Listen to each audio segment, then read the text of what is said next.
Inside Project B, what Nneka Ogwumike's move signals for the future of women's basketball. It's not about being a competitor or a challenger. It's about being an option. There are other options in every business, right? There's DraftKings, there's Nike, there's Adidas. There's always options.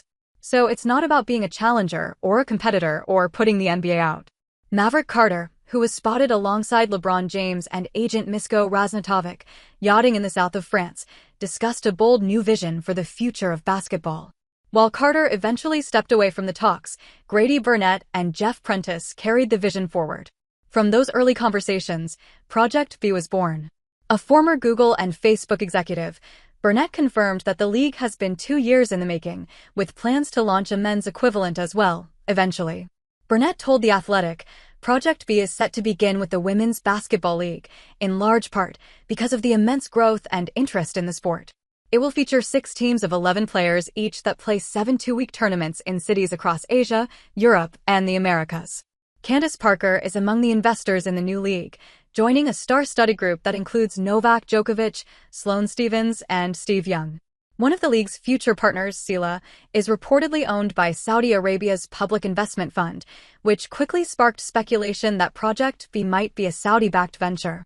However, the organizers have since clarified that this is not the case.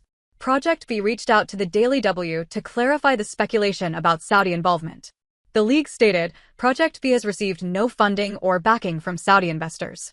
In an official statement, they further elaborated, Project B's investors are elite venture capital and growth investors, including Mangrove Capital, Quiet Capital, and Sequence Capital, alongside 40 of the most influential tech investors globally, including Nicholas Zenstrom, John Chambers, Merlene Saintel, IME Arkabong, and Gabriel Salzberg, who demand tech returns and are focused on creating equity value.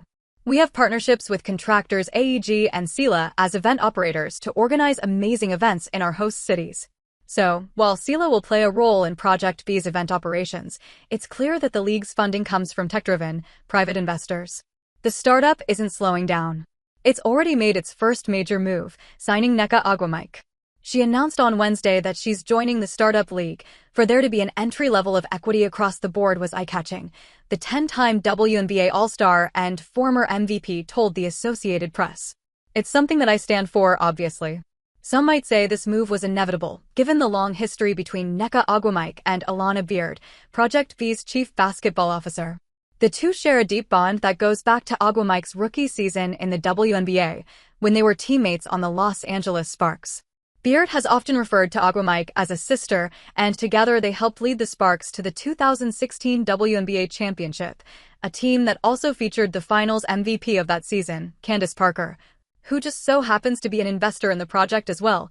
Beard also revealed that Project B has already signed multiple current All-WNBA players. What's even more groundbreaking is how they'll be compensated.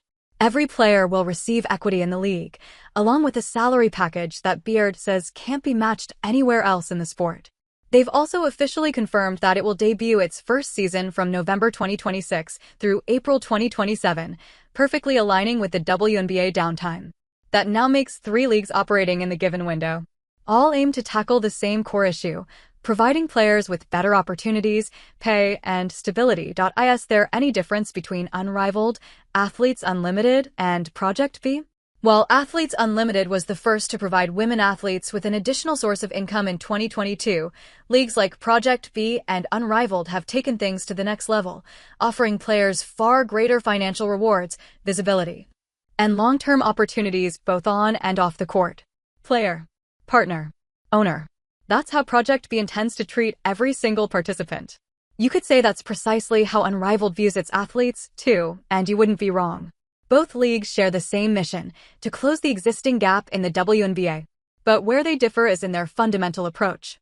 Unrivaled, co-founded by WNBA stars Nafisa Collier and Breanna Stewart, was born out of a simple but powerful idea, to give players another way to earn a living while staying stateside. Playing in the W alone wasn't enough to provide financial stability, so they created a platform where athletes could make more money and build their personal brands, but Project B was